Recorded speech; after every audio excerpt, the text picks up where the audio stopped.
Thank you especially for giving me, as always, a challenge, because speaking up after Roald Amundsen, it's not so easy, but I will try to do my best. So once again, welcome. What I would like to speak today is because I'm observing that we have a lot of people here. Probably most of us are the fans of games, so that's why we are here. We are interested how to use games in our corporate learning processes. But I also know from my experience that there are a lot of people who are more skeptical about using games in the learning processes. So my idea is today to give you more scientific proofs that it really works, because we agreed on this beautiful picture that it's more engaging, more fun, but why? So I would like to give you some reasons. Some new researchers, they prove that it really works. First of all, I would like to bring the idea which is known from the past. You could see the beautiful picture who is representing the idea called homo ludens, so man the player. It was created by Dutch historian Johan Hutzig, who just said that people have tendency to make everything a play.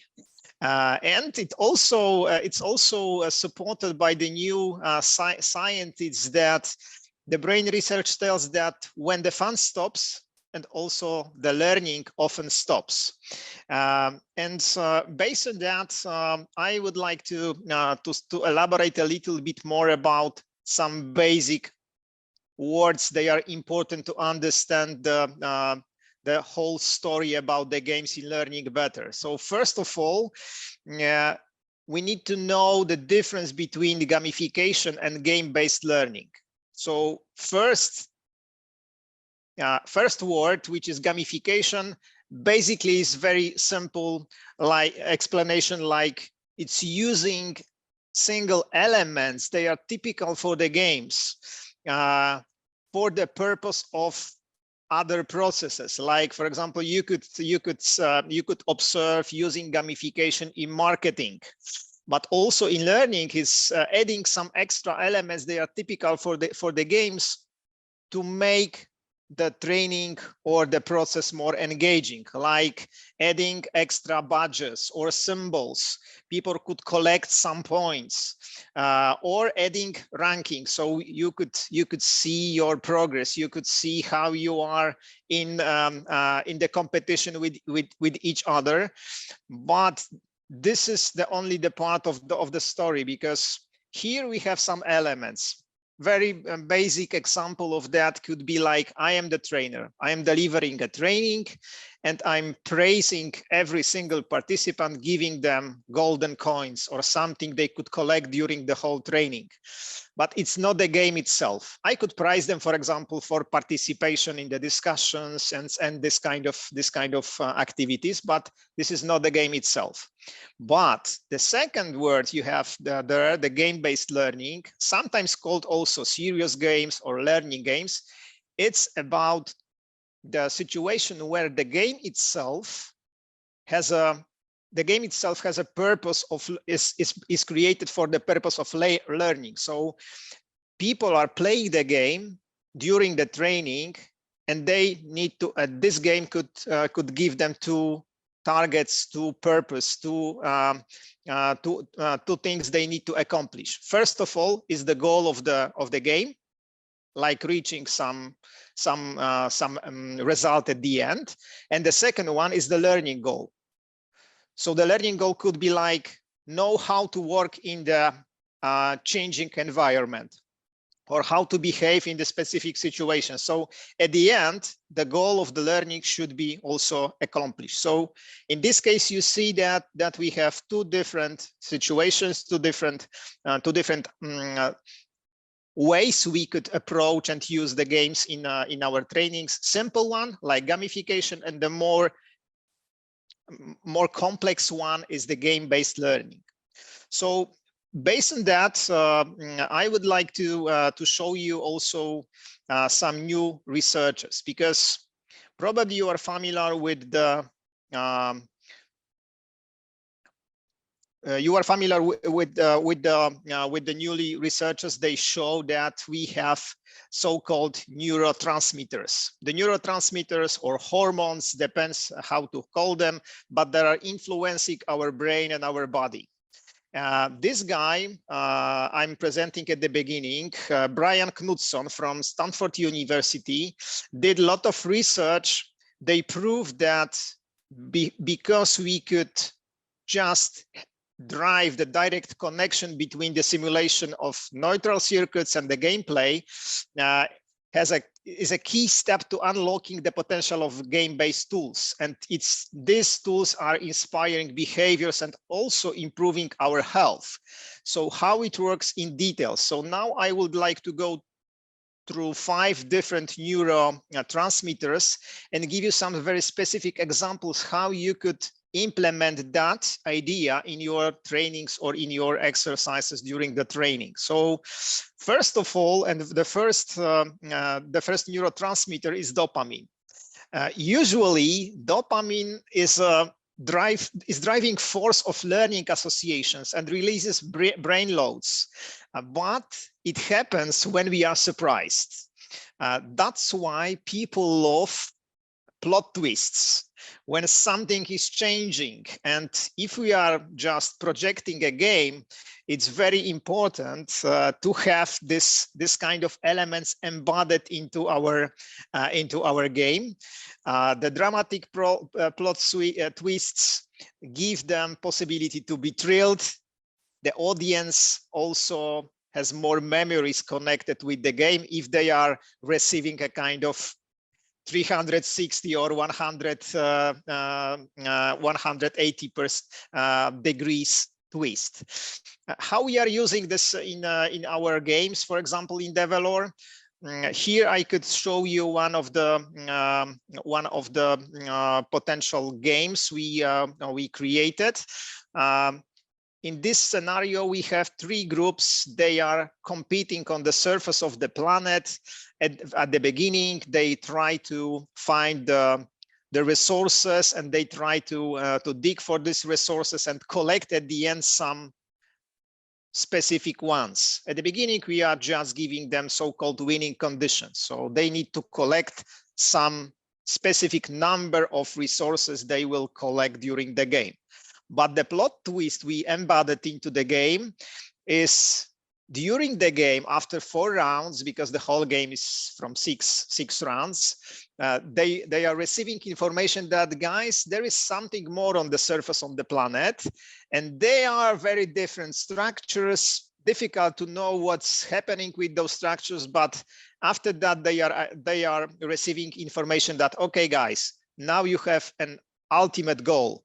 Without reaching this ultimate goal for every single team, you will fail in the game. So they need to change the thinking from the competition to the co-opetition.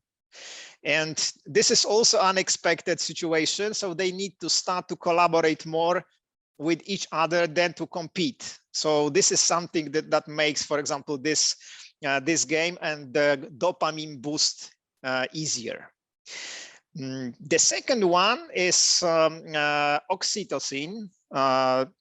This hormone mostly forge connections with everyone we meet. And this is interesting that they don't even have to be real people. So if you are in the game, could be a simulation or could be another type of role-playing game, you are meeting some persons, some characters. Even they don't exist, you know it because it was created for the purpose of game. You feel some connection with this persons, and that's why people love stories. That's why people love stories. They would like to feel the emotions. They remember the stories better than list of unconnected facts, for example. And how we are using that in our trainings. Martin mentioned at the beginning our great program, Leadership by Amundsen. Here we have a story, the competition between two famous explorers, Amundsen and Scott. And during the training, people are following the story of those two gentlemen. We have also videos, they are showing how they are progressing in the journeys. It's very easy to feel the connection between ourselves, our players, our participants on the training, and those guys, and following the story till the end. So the reaching the South Pole, but Amundsen, and also reaching the South Pole by Scott. And they could draw the conclusions, but I just would like to show you that this usage of stories during the game-based learning is very important and supporting engagement and learning because of the oxytocin. What else? It was also very interesting for me, like how people like the game characters. Here you could see the screen from and also the short movie from our simulation. This simulation is completely asynchronic, so people could play the game individually without others. And we developed the version of this game for the purpose of the learning initiative for one of our clients.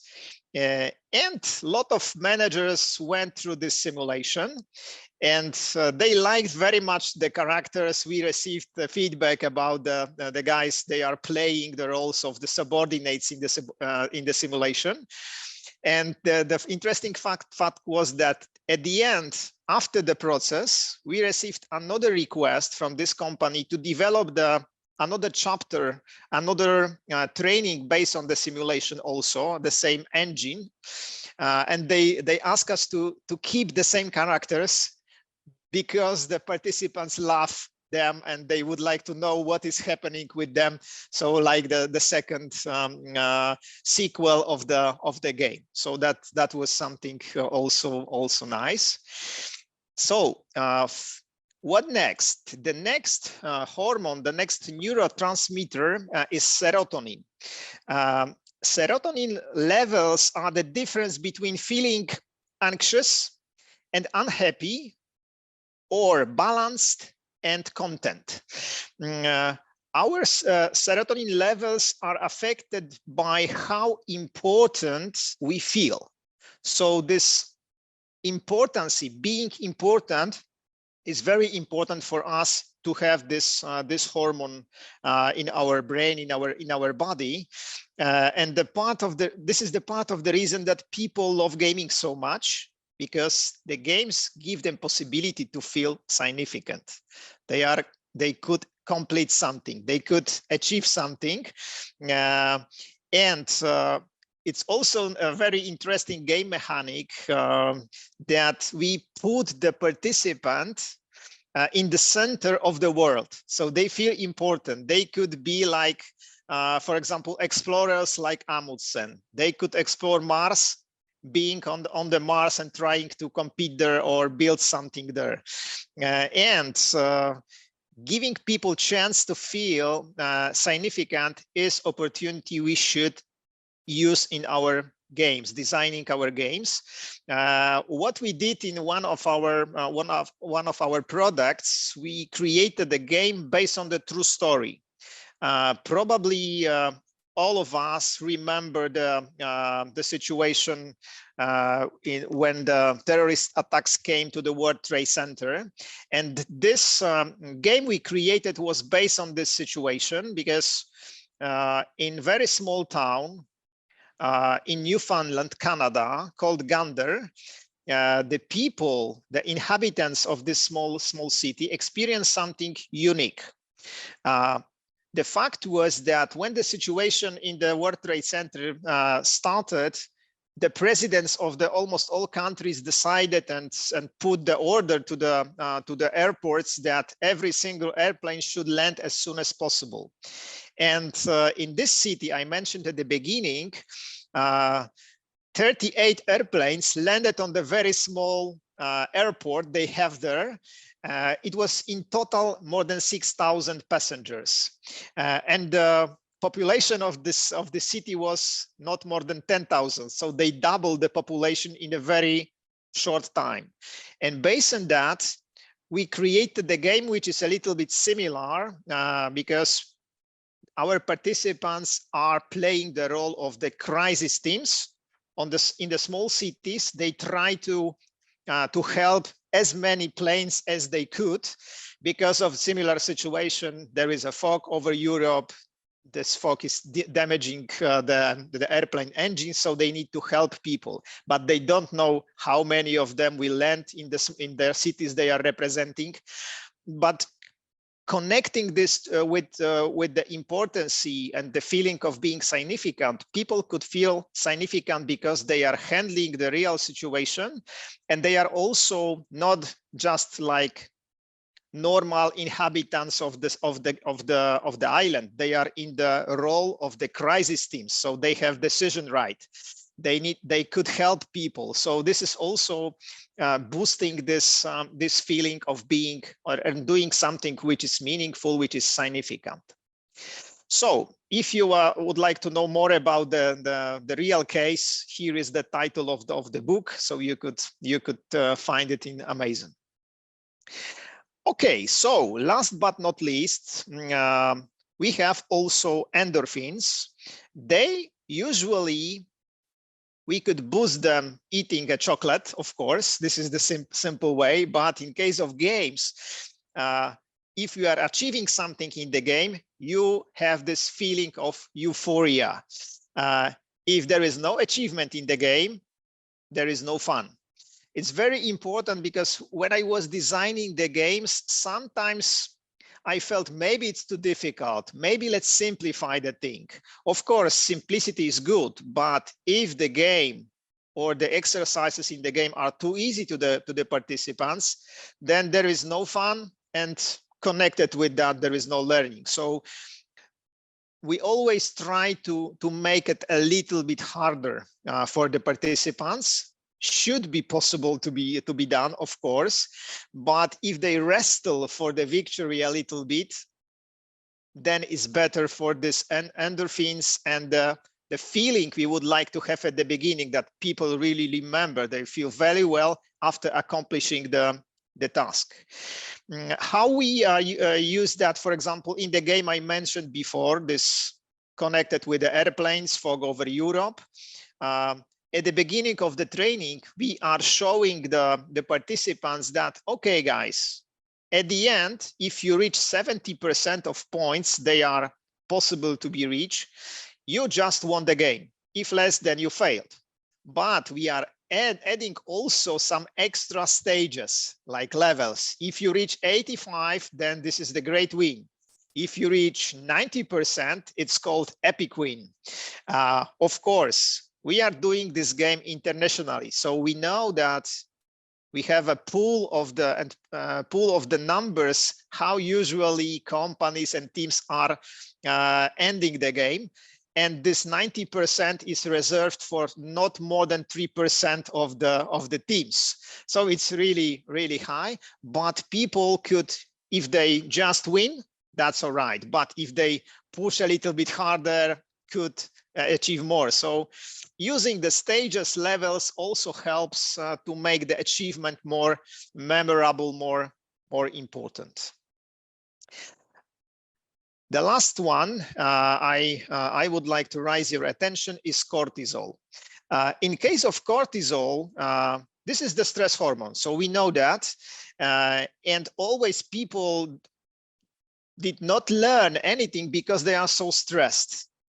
High levels of cortisol force our brain to so-called survival mode. So we would like to survive.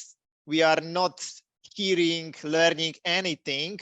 So using the good mood management is very important to make our learning experience better. And there are also researchers, for example, the research from the Texas International University, that show very precisely that games itself reduce depression and hostile feelings in players because of this mood management.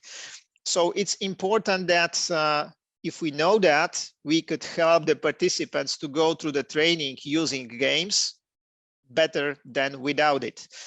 How we use it and how to connect this also with the real training scenario. This is the question to you. You could answer in the chat. What is the most stressful part of the training? So which part is the most stressful from your experience, from your expertise? Exam maybe, and testing. I see also the post-test. Maybe these two chairs could be a little hint for you. Yes, or role plays, public speaking. Exactly, feedback, role play. Okay, that was the idea I wanted to raise, because from my experience as a trainer, I know that the role plays are necessary to have really good training, to have real experience, to boost the behavior change. But it's always stressful sitting in front of the group, trying to do the role play. For example, I'm working a lot with the IT companies. In the IT companies, there is a lot of people who are more introverted than extroverted. So how to convince them not only how to speak publicly, but how to be in the role play. And what was quite useful in one of our trainings in the field of communication and conflict management we developed in DEVELOR, we created the small cards, characters. You can see here some descriptions, and the trainings goes like this. People attend to the training. They are before the training, and the first task for them is to choose one character they like. You could see here, for example, some challenges they have. Each character has a challenge. So usually people pick those characters. They have similar challenges they have in the real life.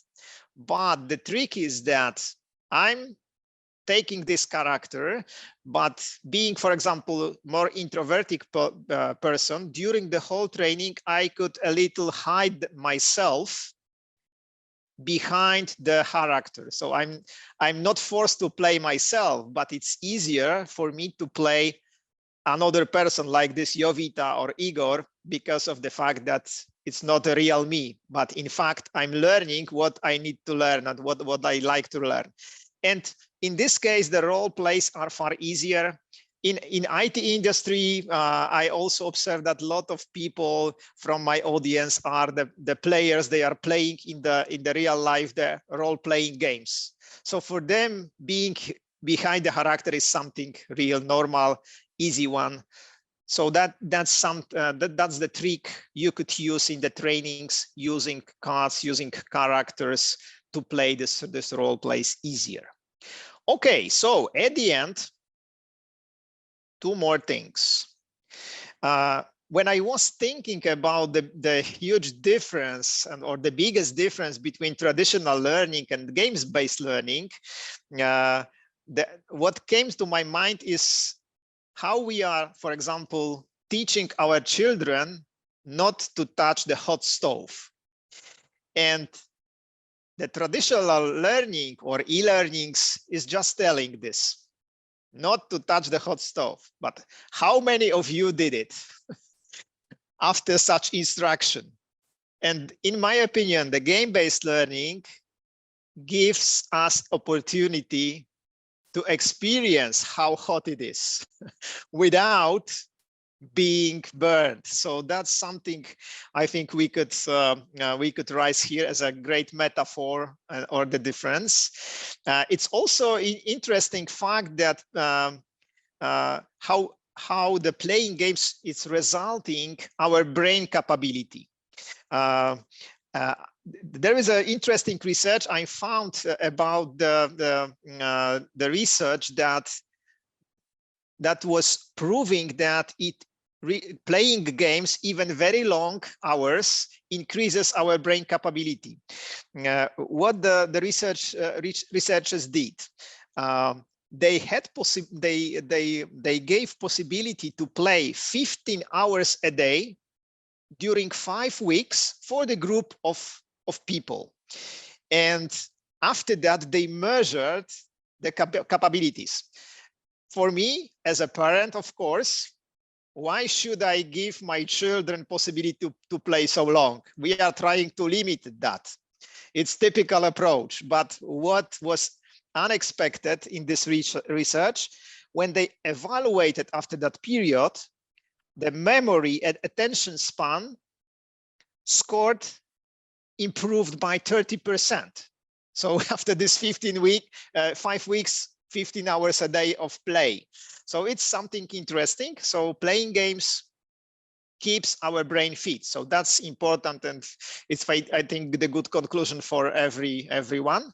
So as a summary, I would like to leave you with the feeling that games are making our training and also our life better. So this is it from my side. Thank you. Thank you very much.